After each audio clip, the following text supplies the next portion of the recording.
I spent 30 years building a life, not for me, but for my parents. Every pound I earned, I saved. Every dream I had, I buried, all for them. I never asked for anything back. Not a thank you, not a smile, not even love. Just one hope, that one day they'd rest in peace, knowing their son gave them everything. And they did. But not with me. After my accident, they vanished. Not a visit, not a call, just a message. We've moved to London. Don't call us again. And just like that, I became a stranger to the people I built my world around. But it wasn't the silence that hurt. It was what they chose to leave behind. Me. I grew up in a small 2-bedroom flat in East London, paint peeling off the walls, heating that never worked properly, and a father who believed that silence was love. My mother worked night shifts at a sewing factory while my father drove minicabs.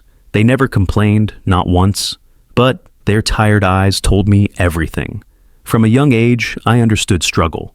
While kids in school talked about holidays and new trainers, I learned how to stretch 10 pounds to last a week. I remember watching my mum fall asleep while kneading dough, and my dad sitting in the dark after work, just staring into nothing. I used to think, one day, I'll change this. One day, they'll rest.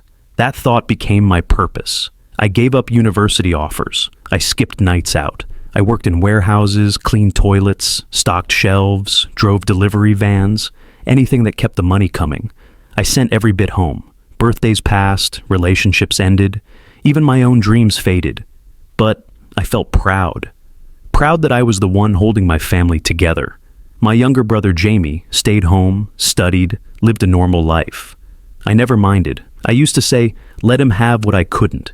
For 30 years I built, I saved, I invested, and finally, when I had enough, a house bought, savings secured, bills cleared, I handed everything over to my parents.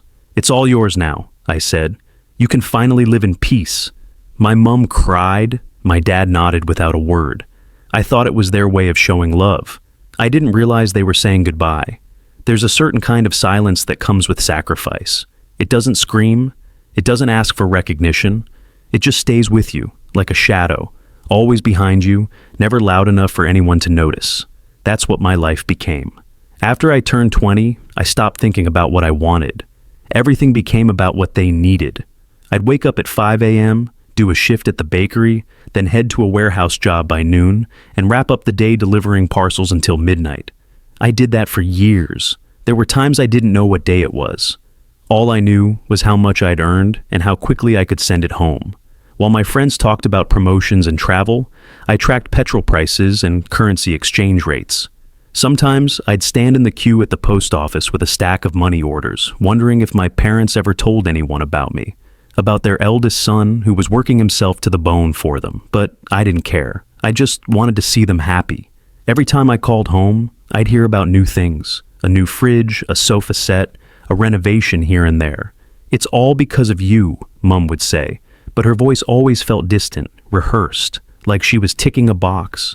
Still, I smiled. I told myself, one day they'll see everything I gave up. One day they'll be proud. But that day never came. Meanwhile, Jamie, the younger one, started doing well for himself. Got a degree, got into tech, started dressing sharp, talking like he belonged in Canary Wharf. My parents were over the moon. He's clever, Dad once said. He's going places. I nodded, even laughed. I didn't want credit. I just wanted peace. When I turned 47, I looked at my bank account. It had enough to buy my parents a small house outside the city, clear their debts, and still leave them with a comfortable retirement fund. I spent months sorting documents, transferring ownerships, setting everything up. Finally, I handed the papers to my dad and said, "It's all yours. You don't have to work anymore." He looked at the documents like they were just another bill. "That's good," he muttered. No smile, no emotion. My mother hugged me lightly. Jamie just nodded from across the room. I stood there, waiting for something, anything, but nothing came. I told myself maybe they were overwhelmed. Maybe this is how they show love. I had no idea that moment wasn't a celebration. It was closure. For them, not me. A few weeks later, I got into the accident. The van I was driving skidded on wet road and flipped into a ditch. I was unconscious for 3 days. When I woke up in the hospital, my first thought wasn't the pain. It was them, my parents. Surely they must be here. Surely Jamie would be waiting with flowers or at least a text. But there was nothing. Just the sterile smell of the ward and the beeping of machines. I asked the nurse if anyone had come. She shook her head. "You're lucky to be alive," she said. I nodded, but deep down, I wondered if that was true. When I finally got access to my phone, I called home. No answer. I tried again. Then I messaged Jamie. "I'm out of surgery. Where are you all?" 10 minutes later, he replied, "We're in London now, with Mom and Dad. They needed a break." I read it 3 times. London? Since when? My hands trembled. I dialed again. No response. Hours passed. Finally, one voicemail appeared. It was Mum, her voice cold, tired. "A deal? We're in London. Please don't call us. We need peace." That was it. Not, "Are you okay?" Not, "We'll come back." Just, "Don't call." I sat there, phone in hand, heart hollow. Everything I had given, every day, every hour, every pound, had led to this. They found peace, just not with me. The first few nights in the hospital were the hardest, not because of the pain or the surgeries, but because of the silence. A silence so loud, it buzzed in my ears. Every time the door creaked open, I looked up hoping to see a familiar face. My mom, my dad, even Jamie. But it was always a nurse or a cleaner. I kept telling myself maybe they didn't know. Maybe they hadn't been told. But that hope only lasted until I got my phone back. As soon as I turned it on, messages popped up from colleagues, a few friends asking how I was, and then nothing from home. I called Jamie first, straight to voicemail. Then I called the house phone, disconnected. My hands were shaking as I typed the message. "Had an accident, just woke up. Where are you all?" It took him 20 minutes to reply. "We're in London now. Mom and Dad needed a break. I brought them here." That sentence hit harder than the crash itself. London? Without a word? I'd been in hospital 3 days and they just left? I tried calling again, but this time it didn't even ring. Blocked. That's when the voicemail came through. I don't know if it was a mistake or if she meant to leave it. It was Mum. Her voice used to be my comfort. This time it felt like a stranger speaking through my phone. "A deal? We're in London now. Please don't call us. We just need some peace." That word again. Peace. What kind of peace comes from abandoning your son in a hospital bed? I stared at the screen, waiting, hoping for another message. A follow-up, a sorry, anything. Nothing came. I spent the next few days recovering physically, but mentally I was somewhere else. I kept replaying memories in my mind, moments I thought meant something. The time I fixed the kitchen sink at home in the middle of the night. The winter I worked overtime to buy them a heater. The time I skipped a job promotion abroad because Mum said she didn't want me too far. I'd held on to those moments like proof that I mattered, but in the end, none of it seemed to count. A week later, I left the hospital with a limp, a bag of medicines, and more questions than answers. I took a cab to the house I'd bought for them, the house I never even stepped into properly. When I got there, it was locked, curtains drawn, no sign of life. The neighbor across the road, Mrs. Patel, came out with a bag of rubbish and saw me. Her face shifted when she recognized me. "They've gone," she said before I could even ask. "Left a few days ago. Big suitcases, fancy black car. Said something about moving closer to family." "Did they say when they'd be back?" I asked. She hesitated. "They said they wouldn't be." I nodded, lips trembling, trying not to let the weight collapse me on the spot. Back home, if I could even call the empty rented room I lived in home anymore, I opened my laptop and started checking accounts. My bank was nearly empty. The joint account I'd set up for them, drained, investments, transferred. The property deed, updated. Everything I'd earned, saved, sacrificed, gone. I wasn't angry, not yet. Anger comes when you still care. This was different. It was like realizing you've been living in a story only you believed in. I reached out to one of my cousins who lived in Slough. "Have you heard anything about my parents moving to London?" He messaged back 2 hours later. "Yeah, heard they've settled near Jamie's place. His new job's paying well. Got them into a decent flat. Auntie said they finally feel looked after." Looked after, as if 30 years didn't count, as if I'd been nothing but a warm-up act. That night, I sat alone on my bed, phone in hand, wondering if I should try one last call. but something stopped me. Maybe it was pride, maybe it was pain, or maybe I was just tired. Tired of chasing people who clearly didn't want to be found. I wasn't their son anymore. I was just a chapter they'd decided to close, quietly, without warning, without goodbye. Something changed in me after that night. Not suddenly, not like a switch flipped, but slowly, like the lights in a house turning off one by one. I stopped calling, I stopped asking questions, I stopped hoping. The first few days were the worst. I'd wake up in cold sweats, thinking I was still in hospital. I'd grab my phone out of habit, checking for messages that weren't there. I'd scroll through old family photos like they were someone else's memories. At work, I became quieter. People noticed. They'd ask, "You all right, mate?" And I'd smile politely, lie with my eyes and say, "Yeah, just tired." Tired was an easier word than broken. I couldn't tell them the truth, that I'd spent 3 decades giving everything I had to people who erased me like I was a mistake. I remember one night, I walked to the house I bought for them. I knew it was empty, but I stood outside anyway, just stared at the front door, remembering the exact shade of blue I'd chosen for it. It had felt important at the time, like I was painting a future, but now it was just paint on wood, cold, meaningless. I wanted to knock, I wanted to scream, but I didn't. I turned around and walked away. I felt like a ghost, haunting a life that wasn't mine anymore. I started spending more time alone, stopped talking to friends, stopped checking in. I canceled a trip I'd planned for my birthday, a small coastal retreat I'd saved for. I couldn't bring myself to go. What was I celebrating?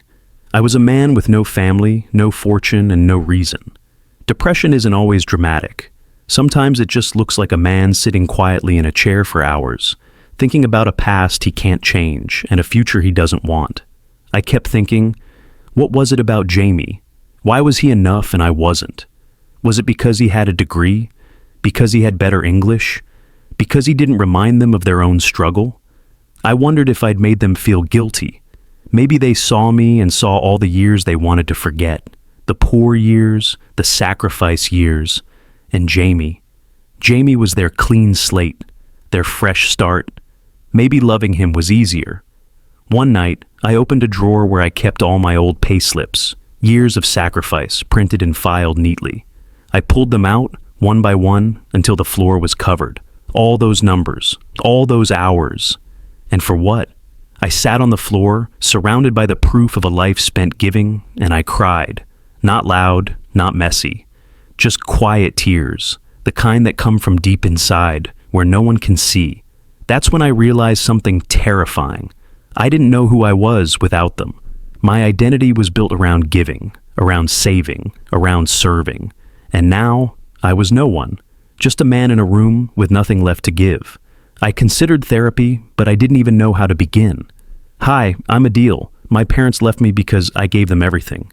It sounded pathetic, even to me, so I did what I'd always done. I got up, I went back to work, I lived, but not really. I was just existing, day to day, moment to moment, hoping something, anything, might fill the hole they'd left behind.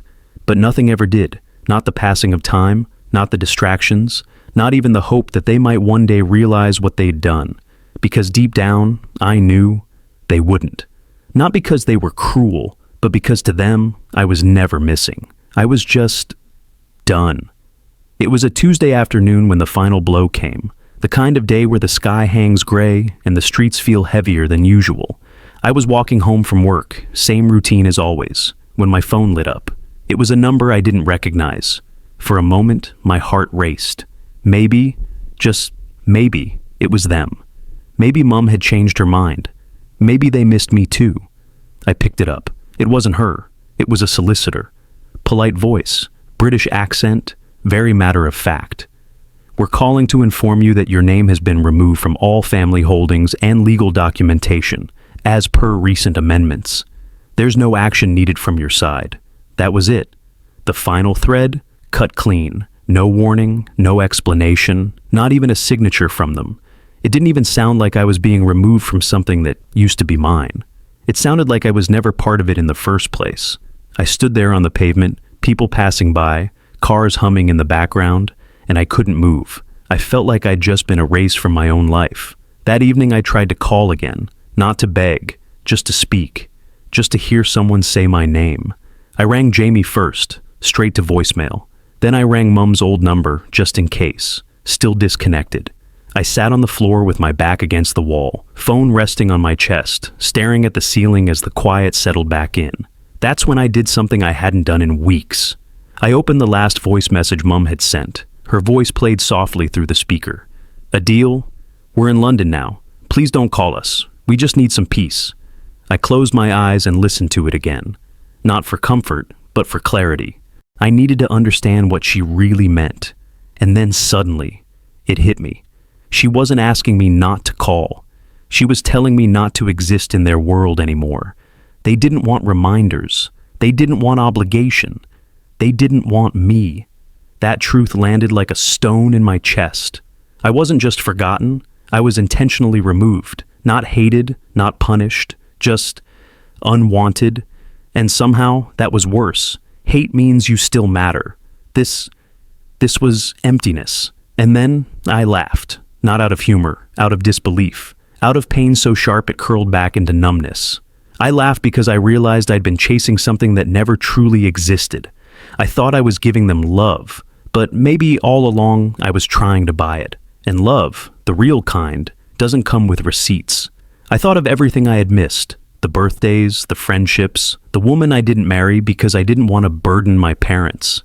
I thought of the dreams I had left in drawers, the places I never traveled, the words I never said, all for them. And now, here I was, a man who gave his life away like a gift no one ever opened.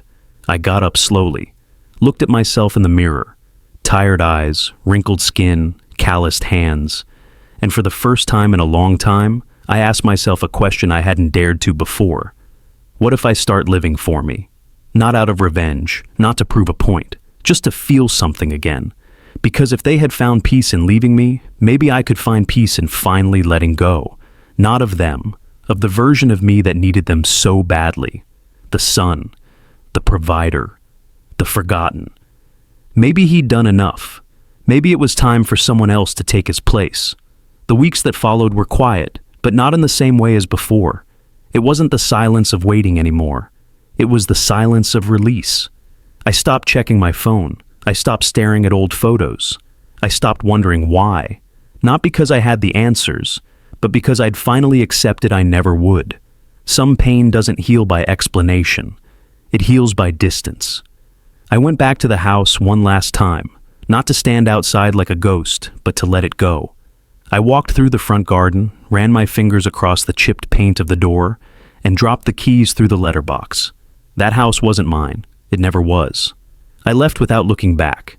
I took a week off work and booked a small cottage by the coast, somewhere I'd always wanted to go but never did because there was always something more important. I sat on the beach with a book I didn't read, listening to the waves crash and pull back, crash and pull back, like they were reminding me life continues. I thought about what comes next. I didn't know, and for the first time, that didn't scare me. I no longer needed to be someone's son. I no longer needed to earn love that was never meant for me. I could just be Adil, a man, flawed, tired, but still here, still breathing, still possible. I started seeing a therapist. It felt strange at first, sitting in a room and having someone ask about me. Not what I did for others, but who I was beneath all that. It was hard, but it helped. I met an old friend for coffee. Someone I hadn't spoken to in years. We laughed. It wasn't forced. It wasn't fake. It was human. I realized I hadn't laughed like that in a long time. That night, I wrote in a journal, something I never did before. Just one sentence. I am not what they left behind. I am what I choose to become. That became my promise, not to be extraordinary, not to prove anyone wrong, just to live, fully, honestly, quietly. One evening, I received a message from an unknown number. It simply said, "Hope you're doing okay. Jamie." I stared at it for a long time, and then, without emotion, without hate, I deleted it.